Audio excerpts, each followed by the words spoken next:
பேரவைத் தலைவரில் ஒரு 2 நிமிடம் இந்த அவையை பற்றி பேசுவதற்கு எனக்கு நேரம் ஒதுக்குமாறு உங்களை தாழ்மையுடன் கேட்டுக்கொள்கிறேன்.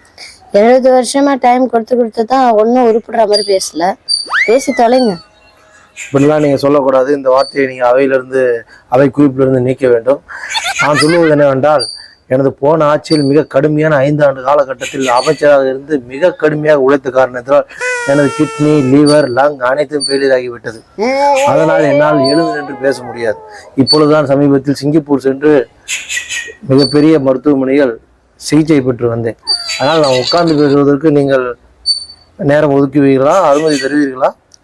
ஏங்க, உங்களுக்கு எப்பவும் அனுமதி கொடுத்துட்டு தான் இருக்கோம். தேவையில்லாதான் பேசுவீங்க. 2 நிமிடம் மட்டும் நான் அனுமதி கொடுங்க. மறுபடியும் என் பேச்சை தொடர்கிறேன்.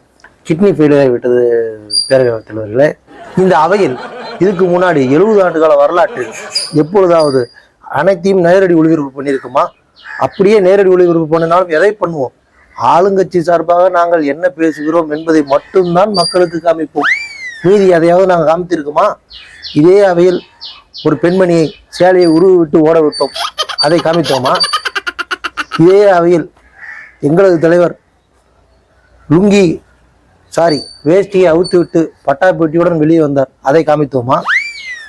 அப்படி இருக்கையில் இந்த மாதிரி பல சம்பவங்கள் இங்கே நடைபெற்றது.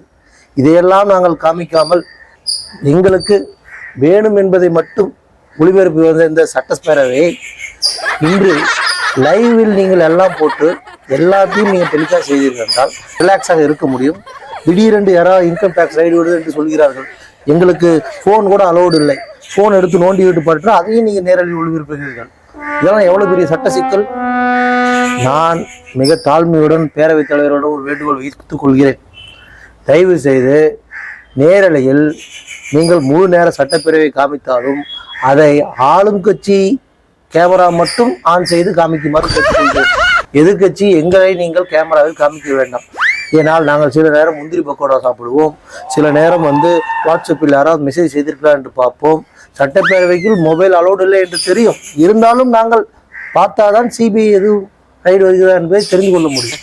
இதுதான் என்னுடைய தாழ்மையான வேண்டுகோள். கிட்னி வேற வலிக்கிறது. நான் இதோட உரையை பிடிச்சிருக்கேன்.